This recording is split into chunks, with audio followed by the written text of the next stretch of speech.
Suscríbete a nuestro canal CBC Play y activa las notificaciones.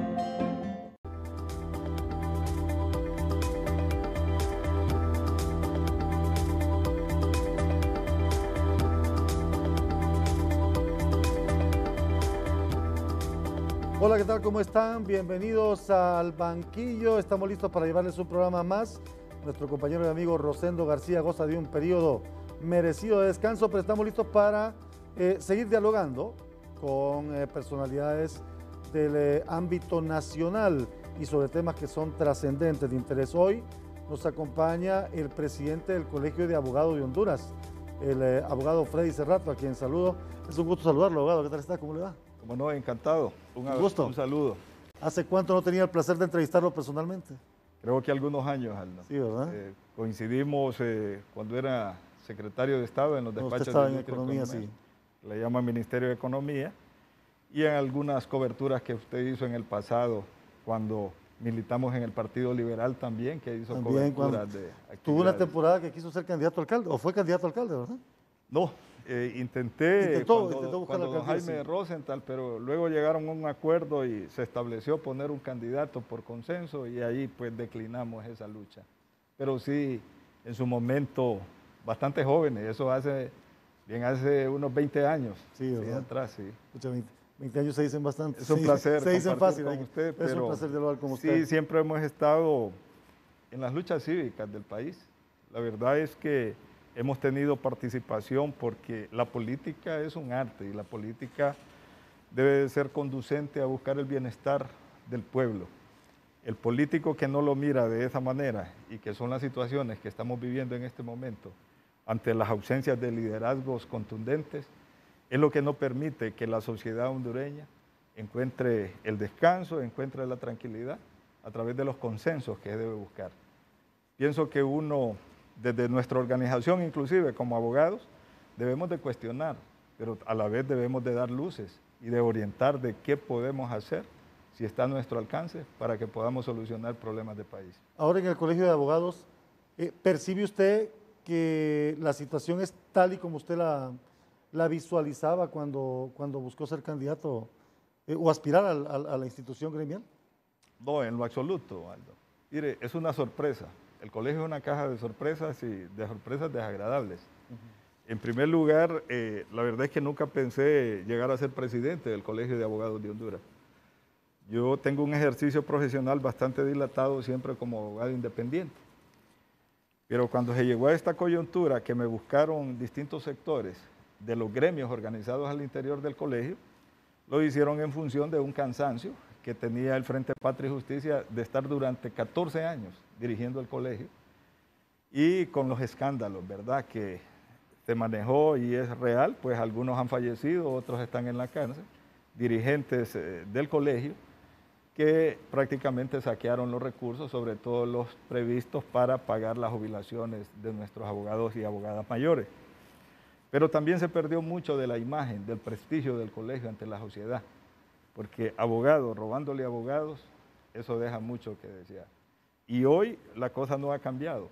Hoy desde la estructura del Estado son abogados, en su mayoría, yo le diría el 90%, los que están tomando decisiones que están afectando al país. ¿Usted cree que cambiará esa percepción, y más que la percepción, la realidad de un colegio de abogados que responda a los intereses del partido que está en el poder? Porque eso se ha dicho siempre, que cuando mandaba el Partido Liberal gobernaba en el Colegio de Abogados el Independiente. Sí.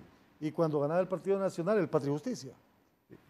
Y ahora estamos nosotros dirigiendo con una alianza. Lo único es que en esta ocasión nosotros queremos ser conteste con la realidad que vive el país. En primer lugar, mi compromiso es con el gremio sin distingo de colores políticos. Pero no por ello vamos a dejar de fustigar y cuestionar al gobierno que esté de turno. Entonces, en este momento es el Partido Nacional quien está gobernando, pero es el Partido Nacional, a través de sus gobernantes, lo que deja mucho que desear en una conducta ética y alejada de la corrupción. Entonces, aquí la corrupción está a la vista de todos. No es una cuestión que la estamos inventando desde el colegio. Yo creo que sería incorrecto que durante 14 años se guardó silencio por ser comparsa con el partido que ha gobernado los últimos 3 periodos y que nosotros caigamos en la misma situación. Nosotros no llegamos comprometidos con ningún partido político, pero sí llegamos comprometidos con el gremio y con la sociedad hondureña, que es un compromiso que esté en la ley orgánica del Colegio de Abogados, que debe de estar presto a ayudarle inclusive al gobierno, cualquiera que sea, a pronunciarse y buscarle solución a problemas sobre todo de orden social y jurídico. Y bueno, sobre este preámbulo que hemos hecho con el abogado Freddy Cerrato, es que queremos dialogar porque muchos sectores cuestionaban que una institución como el Colegio de Abogados, integrada por la representatividad de los profesionales del derecho en el país, no tuviera beligerancia en temas trascendentales como este, por ejemplo, de las zonas de empleo y desarrollo económico. Hoy el Colegio de Abogados ha puesto el dedo en la llaga, es decir, ha dicho es inconstitucional y ha acompañado a diferentes sectores que van en la misma línea. Efectivamente, mire, nosotros el 13 de octubre del año pasado publicamos nuestro pronunciamiento, Correcto, sí. El cual es bastante amplio y tiene un análisis jurídico bastante riguroso. Y por cualquier lado que usted lo analice, es inconstitucional la creación de la ley de las zonas de empleo y desarrollo económico. Es un texto que se incorporó a la Carta, es decir, a la Constitución, que debe ser expulsado. De ninguna manera las reformas que se hicieron forman parte de la Constitución en virtud de que se ha violentado el principio de la soberanía popular. La soberanía popular es la que nace del pueblo, es la que el constituyente le entregó a los diputados para que lo representaran cuando se dio en 1982 la Asamblea Nacional Constituyente, pero le estableció al legislador límites.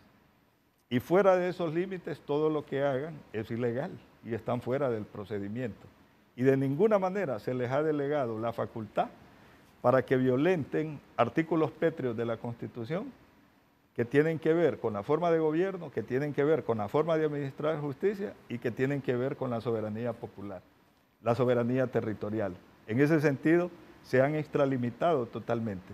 Y por eso es que el colegio ha tenido una postura de que no vale la pena ir en recursos de inconstitucionalidad ante la Corte Suprema, porque nosotros debemos de analizar de que originalmente la ley se introdujo en función de lo que eran las ciudades modelo. La ciudad modelo, correcto. Y eso fue objeto de un recurso de inconstitucionalidad, sí, el cual fue declarado efectivamente con lugar por ser inconstitucionales. En ese momento vinieron y desde el gobierno quitaron a los magistrados de la Sala de lo Constitucional y solo dejaron uno, que es el que actualmente está de fiscal. Luego lo plantearon nuevamente la ley en el Congreso como zonas económicas de desarrollo y empleo, y las cuales fueron, ¿cómo se llama?, también objeto de recursos, pero en esta ocasión con una Corte Suprema al gusto y con una Sala de lo Constitucional al paladar de quienes querían degustar y destruir la soberanía, entonces fueron declaradas sin lugar el recurso. Entonces hay un principio en materia constitucional, o sea, cuando usted ya recibió una sentencia o una resolución sobre X tema, cuando usted lo vuelve a presentar, simplemente va a tener la misma respuesta, efecto, es decir, porque si ya hay una resolución en contra, tiene un antecedente. Cualquier recurso va a tener la misma respuesta. Sí. Y distintos sectores de la sociedad, organizaciones, nos han urgido al colegio para que presentemos un recurso. Pero yo he mantenido una postura de seriedad, en el sentido de que no vamos a presentar cuestiones por crear un efecto mediático, sino que tenemos que ser serios. Este país necesita de gente seria, de organizaciones serias, dirigidos por gente que saben lo que hacen y que debe de ser en el ámbito de la ley, en lo correcto. Por eso nos hemos opuesto. Sin embargo, aún quedan mecanismos. Y siempre lo he dicho, no discutamos leyes secundarias. Por ejemplo, el otro día que hizo un pronunciamiento la Corte Suprema de Justicia. Es como que usted es dueño de esa corbata. Usted decidió hoy que se la iba a poner ahora en la tarde porque creyó que le combinaba con ese traje. Usted necesita hacer un pronunciamiento para decirle a los demás que hoy se va a poner esa corbata. Usted se la pone y punto. La Corte lo que ha venido es en una comparsa donde ya tiene previsto que iba a crear esos tribunales de jurisdicción especial y luego hace un pronunciamiento, pero son pronunciamientos que nada tienen que ver con el aspecto jurídico, sino que es más bien un mecanismo de ablandar al pueblo y que el pueblo vaya bajando la guardia, como diciéndole, es la máxima autoridad de justicia en este país el que está diciendo que eso es válido. Entonces es para que la gente diga, bueno, si lo dijo la Corte, pues yo le quiero decir al pueblo hondureño que aún la Corte está actuando fuera de la ley, que el hecho de que ellos hayan sido nombrados como magistrados no significa que toda resolución que emiten está apegada al derecho. Han violentado ellos también su juramento y dejan mucho que desear y un malestar enorme en la sociedad hondureña. Si imagínese usted que violan el principio. Honduras es un Estado de Derecho conformado por 3 poderes que deben de ser independientes y que deben de complementar entre sí. Sin embargo, se está violando en Honduras el principio. O sea, están concatenados totalmente, no para favorecer al pueblo, sino para orquestar este acto perverso de violentar la soberanía en contra de la voluntad del pueblo, porque lo que se ha hecho últimamente y hemos observado en este gobierno es que prácticamente el Poder Ejecutivo quiere legislar a través de PCM. Entonces acuerda y reforma disposiciones. Cuando mira que no es lo suficientemente sólido, entonces lo envía al Congreso. El Congreso ha venido en un mecanismo de voltearle la espalda al pueblo y ha venido aprobando disposiciones. Luego las envía a la Corte y la Corte dice, no, el Congreso ya lo aprobó, pero es una cuestión de un contubernio para poder materializar y para menguar la voluntad del pueblo a la oposición. Y sobre esto, porque en el otro bloque quiero que usted me hable un poquito de estos tribunales especiales y la jurisdicción que puedan tener y lo que implican estos tribunales especiales. Pero esta Corte Suprema de Justicia, que está en su etapa final, es decir, le quedarán todavía un par de años, pero en el 2022. 2022 tiene que elegirse una nueva Corte Suprema de Justicia. En enero, sí. Pero esta Corte Suprema puede ser objeto de recusación, puede ser objeto de señalamientos penales a futuro a los magistrados. Nadie está al margen de la ley. Con mucha más razón los que administran justicia, que pusieron su mano sobre la Constitución para dictar sentencias en nombre del pueblo hondureño. Y cuando desde el origen un acto y una ley es ilegal, todas las actuaciones a posteriori son absolutamente ilegales. O sea, todos, ellos incurren en todos incurren en responsabilidad y yo le digo, ellos han entrado a formar parte de la lista, y lo digo contundentemente, de los que han entrado en la etapa de considerarles como traidores a la patria al tomar decisiones de esta naturaleza que van contra principios establecidos en la ley y que le establece que quien actúa de esta manera, como lo han hecho, cometen el delito de traición a la patria y que es imprescriptible. Aquí usted puede entrar en una situación de conflictividad con la justicia por acciones y también por omisiones. El ejército, por ejemplo, las Fuerzas Armadas, tienen una enorme responsabilidad al guardar silencio. Si constitucionalmente ellos son los que deben de buscar que se proteja la integridad del territorio, ¿verdad? Que no se mancille la soberanía. Inclusive deben de ser vigilantes de los procesos electorales para que haya alternabilidad en la presidencia de la República. Entonces las actuaciones que han venido ahorita es de un sometimiento al Ejecutivo, pero que están lejos del sometimiento a la Constitución, que es lo que efectivamente ellos deberían observar. ¿Tanta responsabilidad tienen los diputados que aprobaron esta sede como la Corte Suprema de Justicia que les habló? A mi juicio, sí. Y lo mismo el Ejército, si el alto mando no toma decisiones alrededor de estos temas. Fíjese que yo encuentro en este momento, por ejemplo, sé que hoy había una reunión del Partido Liberal, sé que había otra reunión del Libre, y creo que están coincidiendo en presentar iniciativas a sus diputados en el Congreso Nacional para derogar la sede. Siempre hemos mantenido desde el colegio al principio de que la materia de creación de ley se hace y a la inversa como se dejase también. Es decir, la crea el Congreso tiene facultades de derogar, pero sabemos que no hay voluntad y que no se alcanza el número de votos que se ocupa. Sin embargo, yo creo que un camino procedente es que las fuerzas de los diputados de oposición se junten en el Congreso y presenten la solicitud bajo el procedimiento que establece el reglamento para interpelar al fiscal general de la República, que tiene una alta responsabilidad en este asunto.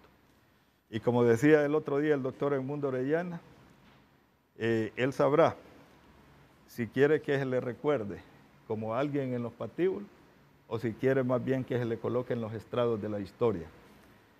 Pero él debería ser interpelado, porque ahorita, aún siendo ilegal la ley de la sede, el comité para las buenas prácticas que se señala como que son los que rigen esta zona, han estado abusando y han estado legislando al margen del Congreso. Entonces han ido por encima de la misma disposición de la Cámara Legislativa y ellos mismos han ido ampliando los espacios y creando nuevas sedes sin necesidad de tener que ir al Congreso. Entonces tal vez les da vergüenza que se den eso a los diputados y reaccionan y establecen de que efectivamente estos señores deben ser objeto de un requerimiento fiscal y que se debe librar orden de captura contra ellos por parte del Ministerio Público. Vamos a ampliar sobre esto. Yo le digo que si ellos son requeridos y se emiten orden de captura, le aseguro que antes de cualquier acto, le aseguro que han volado del territorio nacional, como dice el himno, como aves de negro plumaje, tras el alto monte. Vamos a hablar de ese tema cuando volvamos, porque también me voy a explicar lo relacionado con estos tribunales especiales y la responsabilidad en la que incurren quienes han avalado estas zonas especiales de desarrollo económico y cómo derogarlas si es que existe la posibilidad. Estamos al banquillo con el abogado Freddy Cerrato, presidente del Colegio de Abogados de Honduras.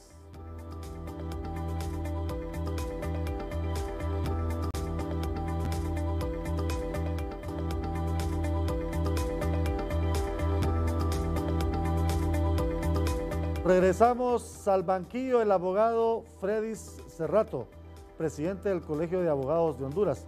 ¿Lo habían tenido antes en el banquillo? No, la primera. Había estado en el banquillo. Pero sí hemos estado en el banquillo público. En el banquillo público. Cuando se ha sido funcionario. Sí. Está sujeto a auditoría permanente. Auditoría permanente y se pierde la privacidad, definitivamente. Sí. Por eso en los últimos tiempos no hemos querido competir y participar en cargos de elección popular. Le decía que participé en lo del colegio porque había un cansancio, yo mismo estaba cansado de observar la conducta impropia. Pero es una situación gremial que uno como profesional, bueno, por lo menos así lo visualizo yo cuando también tuve mis participaciones a nivel de colegio profesional, es más un compromiso uno con su gremio, ¿verdad? Sí. Y fíjese que en este momento, le voy a contar, yo asisto casi cotidianamente al colegio. En el colegio no devengo ningún centavo, sí. Es una cuestión ad honorem. Pero sí me he dado cuenta que en el pasado hubieron dirigentes, pero no administradores adecuados del colegio.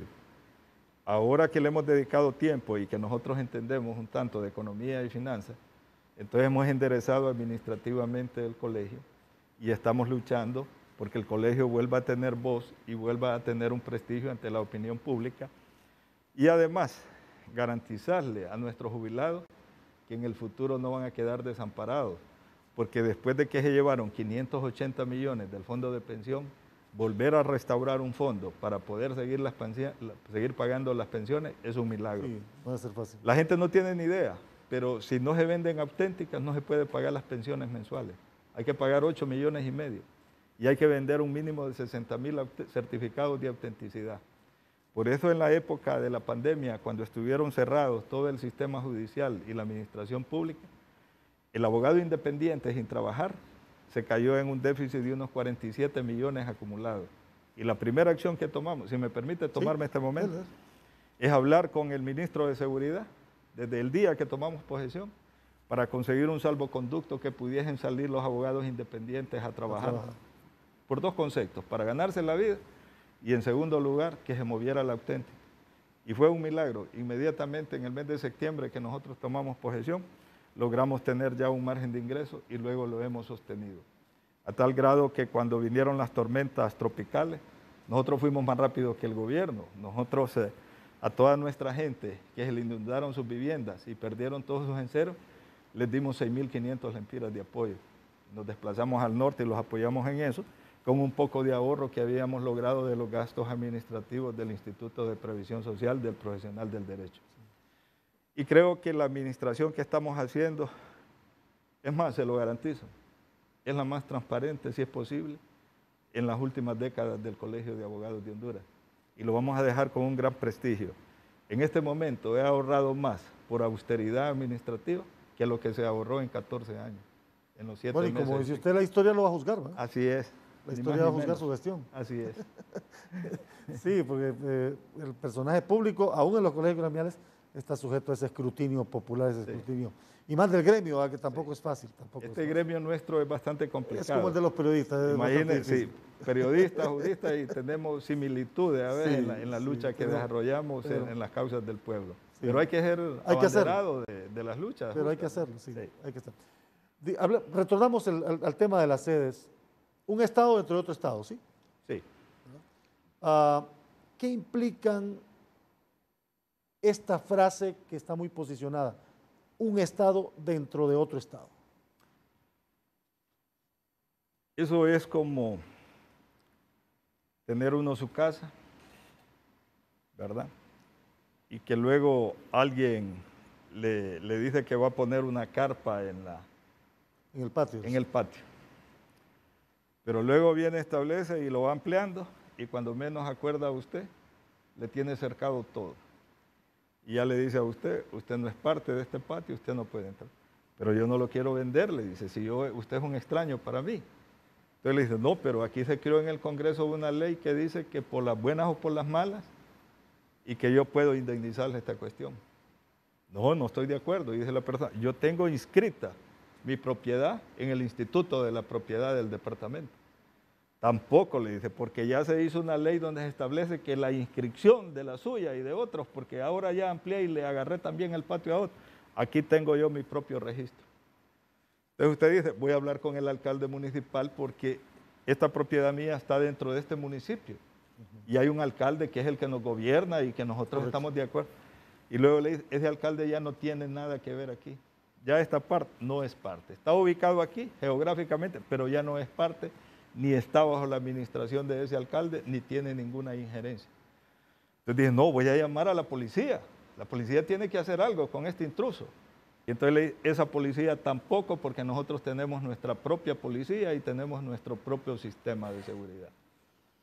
Y usted dice, aquí pues voy a buscar la autoridad judicial, ¿verdad? La Corte Suprema y los juzgados y todo. Y le dice, un momento, está totalmente equivocado usted, porque la misma Corte renunció a la facultad constitucional que tiene para ser él quien dicte la justicia en Honduras para hondureños y extranjeros. Y nos dio la posibilidad de crear un tribunal especial aquí adentro, que es el encargado, pero como usted de afuera, usted no tiene nada que venir a hacer aquí, porque eso es para los que vivimos adentro y que tenemos nuestros conflictos.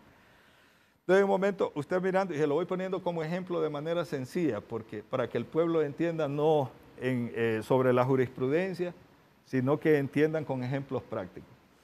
Entonces llega un momento donde usted no haya definitivamente cómo recuperar, porque todos le dicen que crearon su propio sistema.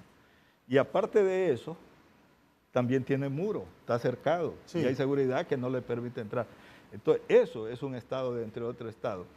Tiene sus propias leyes, tiene su propio sistema de educación, Sí. el sistema laboral es propio, el sistema de tributar ya no le corresponde ni a la municipalidad ni al Estado, sino que hay un 12% que se le reparten entre ellos y de paso se están congraciando con las Fuerzas Armadas para decirle que va a recibir algo de ahí, que es más un soborno que una legalidad.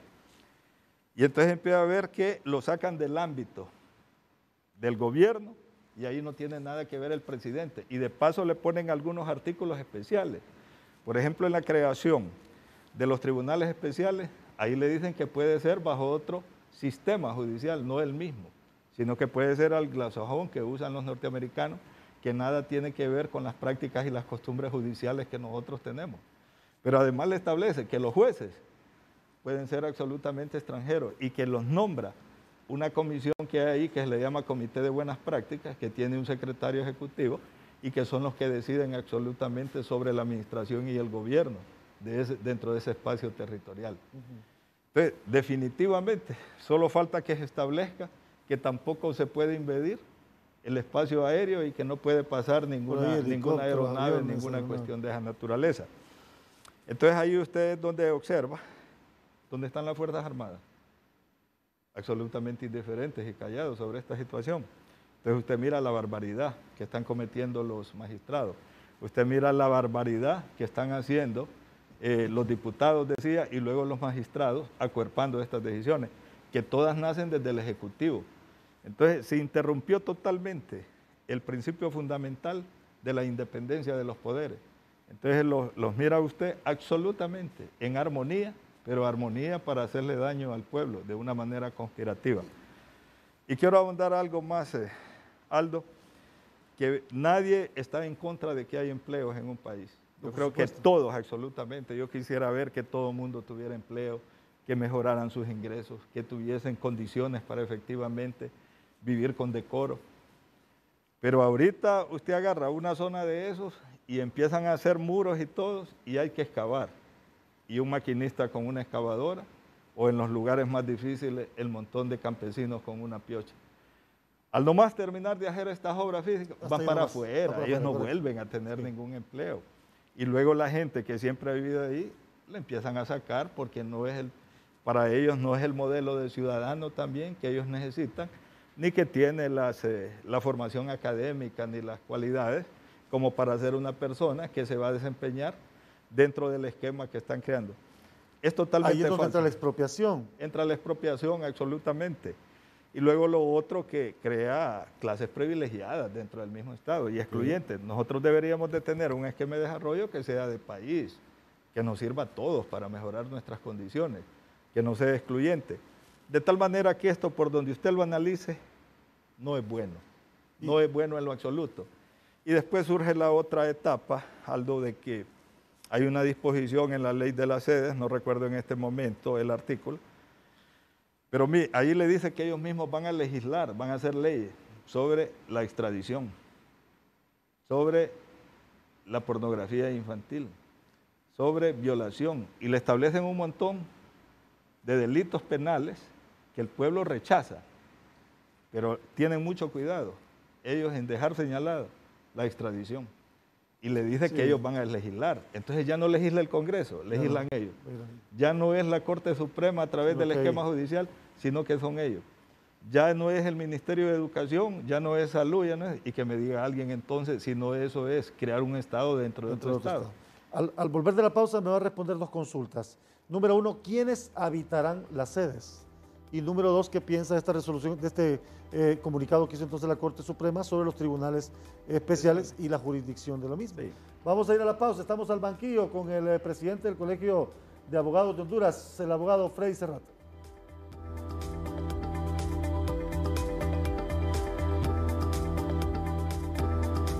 Regresamos al banquillo con nosotros el abogado Freddy Cerrato, presidente del Colegio de Abogados de Honduras. Antes de ir a la pausa, yo le consultaba si el ciudadano que va a habitar dentro de ese espacio o que habita en ese espacio territorial, donde estará ahora una zona especial de desarrollo, no es el tipo de ciudadano que la sede quiere, va a tener que salir. ¿Quiénes habitarán la sede? Si la intención fuese que esos ciudadanos siguiesen ahí, no los estarían expropiando ni liquidándoles por sus tierras, sino que serían socios en una empresa mercantil. Sin embargo, no es el tipo de ciudadano que está a la medida y lo que ellos necesitan son inversionistas y luego el equipo técnico que trabaje con ellos. Sin duda, son extranjeros los que van a venir a habitar estos espacios. Estos espacios podrían ser industriales, pero podrían ser nada más zonas de confort también para toda la gente que venga a instalarse. Pequeños paraísos. Pequeños paraísos. Y aquí es donde nace la duda, y hoy más allá, y digo, ¿por qué en su momento el gobierno del Partido Nacional decidió, aun cuando había resistencia inicialmente poca, ¿va? Porque se conocía poco de esto, de echar adelante este proyecto después de haberlo tenido en stand-by? Entonces yo pensé que lo hacían porque se iba a entrar en la etapa de campaña y ellos querían hacer ver como que ellos tenían interés en generar empleos y como que la oposición es la que estaba en contra de la generación de empleo para congraciarse con la gente de esos sectores. Pero en la medida que esto ha venido evolucionando, hay un consenso generalizado en contra de la sede. Y ahí es donde usted se pregunta, ¿por qué insisten entonces en echarlo hacia adelante si es algo que les quita votos, es algo impopular? Entonces tiene que ser un compromiso económico demasiado grande, de financiamiento o de dineros que entregaron en la etapa de lobby, o la expectativa de que esta misma gente, extranjeros, que no se sabe quiénes son, estén apoyando el sistema electoral en el país, que también eso puede ser muy peligroso. O en última instancia, lo peor que la gente piensa. Piensa que hay gente que está gobernando y que temen una extradición y que al dejar el poder lo que quieren es internarse en uno de esos espacios para ellos, protegerse. para protegerse y también a la vez para llevar todos los fondos mal habidos, porque yo se lo digo así honestamente, Aldo, se lo digo con contundencia. Yo fui ministro de Economía y cuando yo salí de ministro de Economía tenía menos saldo en el banco que el que yo tenía cuando ingresé al cargo. No hay ningún funcionario que se pueda hacer millonario con los sueldos del gobierno. Puede vivir según el nivel de sueldo con cierto decoro y cierta dignidad, pero nadie se puede hacer rico si únicamente depende del ingreso de un salario como un empleado del gobierno. Sí, eso pone en evidencia que quienes son inmensamente millonarios y que han venido detentando cargos públicos, sin duda son ladrones. Si lo que se logra o se hace es una sede industrial, la mano de obra es extranjera. Es extranjera. Pero yo le digo, allí tiene a María, a José, a Pedro, a Juancito. Tal vez el trabajo de obrero ahí. Que están haciendo el obrero, ¿verdad? Esa es la gente que le invadió el patio a usted. Les dio chance, ellos hicieron algo hermoso en el patio suyo, se le fueron metiendo, trajeron sus propios animales y cuando mucho el empleo que le dan a usted, que eres el dueño de la casa y del patio, es que limpia el pupú de los perros o baña a los perros. Y si quiero una sede como la que dijo don Oscar Nájera, por ejemplo, que quieren construir pequeños Cancún o que quieren promover pequeños Cancún en varias zonas del país, son pequeños paraísos para extranjeros también. Yo creo que todas las expresiones de estos señores están alrededor de que ellos quieren crear espacios donde poderse refugiar, ya que son las mismas personas que están siendo sumamente cuestionadas. Si usted y yo como ciudadanos queremos habitar una de estas sedes. No creo. En primer lugar, su servidor es abogado. Difícilmente me van a seleccionar. Van a traer extranjeros y todo, con un dominio del inglés, con un dominio de una experiencia en otra ley y a la medida del comité. Y usted que tiene su capacidad de expresión para estar en contra y denunciar, de ninguna manera. Yo creo que usted sería vedado, pero a kilómetros antes de llegar a la puerta de ahí. No tendría ningún chance, ninguna posibilidad. No tenemos ninguna opción. No tenemos ninguna opción, mucho menos, ¿me entiende? Alguna gente humilde tal vez viviendo en la esclavitud. Entonces luego viene la cuestión de que dicen que la Corte hizo un comunicado inútil. Sí. Absolutamente. Es algo Usted dice inútil. que es un comunicado inútil. Inútil, inservible y ruin, que jurídicamente, y únicamente lo hacen para menguar la voluntad del pueblo, para quitarle oposición, que diga la gente, miren, la Corte se pronunció y se pronunció la Corte, no hay nada que hacer. No, pero la gente no lo ha tomado así, simplemente los ignora y simplemente dicen, esa es una Corte acomodada a los intereses del presidente y de la gente que tiene este compromiso con extranjeros. Oiga bien, abandonaron la soberanía popular que nace del pueblo. Un gobierno se debe a su pueblo y un gobierno escucha a su pueblo y quiere hacer lo que más le satisface a su pueblo. Y estos hacen todo lo contrario. Es estar hurgando al pueblo, ir en contra del pueblo y confrontar al pueblo. Entonces tienen que haber intereses personales demasiado grandes. Y ahí es donde quiero ir yo, porque es prácticamente unánime la oposición. Así es. Muy pocas, pero en realidad muy pocas las voces a favor de este que no es un proyecto, es una realidad, porque van de lleno con ello. Yo recuerdo en mis años de experiencia periodística temas que han sido sensibles, álgidos, en donde la mayor parte de la población estuvo en contra y que obligó a los gobiernos a dar un paso atrás, sí, a concertar. ¿Por qué no ha pasado lo mismo en este caso? Esa es la pregunta, porque yo también me he hecho esa pregunta. Digo, si este gobierno va a reaccionar, va a recapacitar, va a ir viendo que hay una... Mire, usted mira el sector de la iglesia, totalmente en contra. Sí. Y ya se pronunció, por ejemplo. Usted mira las organizaciones campesinas, obreras, totalmente en contra. Usted mira los gremios profesionales, totalmente en contra. Usted mira la academia con las universidades. También. Ya se pronunció la autónoma y luego ayer se pronunciaron o La antier, universidad, el Consejo de Educación Superior. el Consejo de Educación Superior. O sea, es unánime. El otro día escuché al jefe de las Fuerzas Armadas, ¿verdad?, que dijo que iban a ejercer la soberanía y por un momento dije, ¿será que estos decidieron también de alguna manera hablar con el jefe de ellos? Porque ahora como hay un Consejo Superior también, donde está, imagine que ahí está la Corte. Sí, el de Defensa y Seguridad. Ahí está el de Defensa y Seguridad, ahí está el Congreso, ahí están todos, y está el fiscal. Entonces, eso es una cuestión inconstitucional, porque al final hay una persona que los está dirigiendo a todos. Que es el Ejecutivo. Que es el Ejecutivo, lo cual no es apropiado porque en ese momento les limita las facultades y la independencia que debe tener cada una. Entonces, en ese momento los condiciona y les establece directrices. Y si las directrices fuesen en función de los grandes intereses del país, pues qué bien, pero es evidente de que lo que están protegiendo es en lo personal y protegiendo grupos. En ese sentido, yo creo que hay una salida. Le decía a usted al inicio de que las bancadas de los partidos de oposición se pueden juntar, interpelar al señor fiscal para presionarlo y llevarlo a que judicialice las actuaciones de esta gente del Comité de Buenas Prácticas. Pero también las Fuerzas Armadas podrían ellos en su momento acercarse al presidente y hablarle, como decirle, señor, ya se le pasó la mano, esta cuestión hay que ponerle coto. Pero queda otra instancia también. No debemos nosotros obediencia a órdenes ilegales, ni actuaciones que vayan contra la soberanía y los intereses del país y los intereses nuestros como ciudadanos. Allí tienen una participación los alcaldes.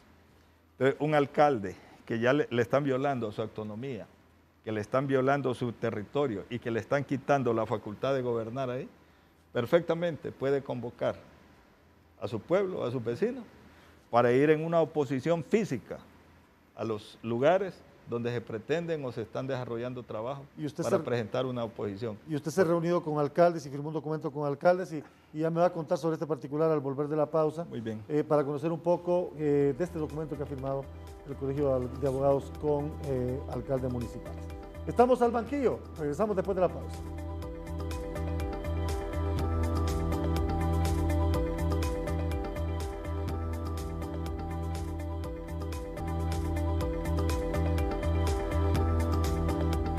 Regresamos al banquillo, una enriquecedora charla que hemos estado sosteniendo con el presidente del Colegio de Abogados de Honduras, ilustrando con buenos argumentos y prácticamente argumentos prácticos para que la gente conozca las implicaciones de estas zonas especiales de desarrollo. Usted ha sostenido reuniones y de hecho ha firmado un documento con la recién nacida Asociación de Alcaldes y Alcaldesas de Honduras, que justamente se crea por discrepancias con la MON, ¿verdad? ¿Qué ha dialogado con ellos? ¿Qué se ha firmado con ellos? En primera instancia, la MON es una organización sumamente poderosa. Yo creo que de las personas que tienen mayor liderazgo en el país son los alcaldes. Ellos tienen un control sobre su zona, ellos son los más inmediatos a resolver situaciones de su municipio. En consecuencia son personas muy orientadoras. Sin embargo, la MON prácticamente la pretensión del gobierno es que sea un apéndice más de las decisiones del Ejecutivo. Y allí es donde vienen las discrepancias. La MON ha sido un mecanismo de coacción. Es decir, si están alineados en la política del gobierno, puede salir las transferencias a tiempo. Si no están de acuerdo, ahí van a pasar como mucho. Cualquier dilatación, cualquier traba, cualquier situación en CEFIN. Luego se cansaron ante esta situación de tanta corrupción. Me parece que les dieron la responsabilidad a ellos de manejar los triajes y después les echaron la culpa por el funcionamiento de los triajes. Y después no les dieron dinero. Y yo como asesor de varias municipalidades conozco de que no hubo los desembolsos a tiempo y que inclusive muchos de esos valores que decía eran reducidos simplemente de la transferencia que les correspondía, no eran valores adicionales. Entonces le generaron un estrés enorme a las municipalidades. Al final de tanto robo, tanto latrocinio en función de la pandemia, los alcaldes reaccionaron y los que no quisieron seguir el mecanismo de comparsa, en primera instancia 126 municipalidades, entonces decidieron formar una asociación de alcaldes y alcaldesas de Honduras y prácticamente se han separado de la MUM. Con ellos hemos hecho varias reuniones y en primera instancia firmamos un documento para comprar 3.2 millones de dosis. Lo firmamos con ellos, lo firmamos conjuntamente con el Citrauna y lo firmamos con el COPEN. Y lo firmamos solo nosotros porque en ese momento nos juntamos las organizaciones que teníamos el dinero disponible, porque no estamos pidiendo donación, Aldo. ¿Van a ir a comprar? Sino que estamos dispuestos a comprar de los recursos que tenemos cada una de las organizaciones. Por ejemplo, yo he salido con la disposición de comprar 56,000 dosis para 38,000 abogados, es decir, las 2 dosis. Y estamos queriendo comprar la vacuna soberana, que para eso tuvimos reuniones con el embajador cubano, y nos estableció de que para agosto esperaban ellos que estuviese certificada la vacuna. ¿Y la soberana sí la pueden comprar de manera directa a ustedes, no necesariamente de gobierno a gobierno? Nosotros la podemos comprar, pagarla, pero el mecanismo... Es de gobierno a gobierno. Correcto. El mecanismo de aplicación y de manejo, ¿verdad? Porque son los que tienen el sistema para la conservación y la aplicación. Muchos abogados ya se vacunaron, algunos aquí en el país y otros fuera, pero como les digo en son de broma y en serio, yo solo he visto un abogado que se ha vacunado públicamente, que no es de la tercera edad y que no le conocían enfermedades de base, que es un señor que se llama Juan Orlando Hernández. Me imaginé que por ahí va. Después no he visto a otros. Entonces, a mí me preocupa todo el gremio y por eso hemos estado en eso. Y el segundo documento que firmamos con ellos fue un pronunciamiento, porque ellos están preocupadísimos, pues. Claro. Si lógicamente que usted mire la situación en Ceiba, donde Jerry Sabio convoca a un cabildo abierto en el estadio. Y lo que hicieron es políticamente echarle activistas para irle a disolver la organización. Hay protesta en Roatán, hay protesta en Choloma. Pude mirar el otro día un video que los 10 regidores de Leopoldo Crivelli están en contra de que se instalen las sedes allí. Y el señor Crivelli le estaban haciendo ver la necesidad de que él estuviese en la misma sintonía que está su pueblo. Entonces, todo el mundo está en contra absolutamente de la sede de Aldo. Y allí es donde queda esta última instancia de que sean los alcaldes que convoquen a su gente y se tienen que ir a oponer. Y yo soy así, se lo digo, cuando ya el sistema judicial se ha coludido, cuando usted tiene un sistema también de persecución del delito que falla, porque el fiscal también en algún momento se vuelve comparsa de estas situaciones y no actúa, porque es la misma gente que lo puso en esa posición. Entonces usted dice, aquí no queda más que el pueblo es el que salva al pueblo. Y eso nos ha generado un enorme problema a nivel internacional. Nos ven como un país altamente corrupto y en donde la ley no se respeta. Y esto nos ha hecho mucho daño como país. Definitivamente, mire, un Estado democrático de derecho en Honduras está bastante lejos. Por eso debemos de apostarle. Y este es un elemento político. Los abogados tenemos una incidencia enorme en la vida política, social y económica de este país. Y nosotros debemos de apostarle a la alternabilidad y, lo digo abiertamente, es necesario que el Partido Nacional salga de la conducción de este país. Es necesario tener un Congreso fortalecido con nuevos diputados. La gente debe tener memoria y no debe de votar por ninguno de los diputados, que son los que han votado a favor de este tipo de leyes tan nocivas y lesivas para el interés del pueblo hondureño. Se necesita un Congreso Nacional, mire, con una capacidad de armonía, con una inteligencia y con una disposición patriótica, porque en el siguiente Congreso se va a elegir la nueva Corte Suprema de Justicia, el nuevo fiscal, los entes contralores de la Procuraduría y del Tribunal Superior de Cuentas. Estamos en una coyuntura donde el Congreso es más vital que la Presidencia de la República para la toma de decisiones para el futuro de nuestra nación. Abogado, ha sido un gusto dialogar con usted, volverlo a ver aquí personalmente y sin duda alguna importantes reflexiones. Muchísimas gracias, es un placer y ha sido un honor y es un gusto también poder compartir con el pueblo hondureño toda esta conversación. Abogado Freddy Cerrato, presidente del Colegio de Abogados, con nosotros hoy en Al Banquillo. Gracias a ustedes por su sintonía. Nos encontramos en una próxima emisión.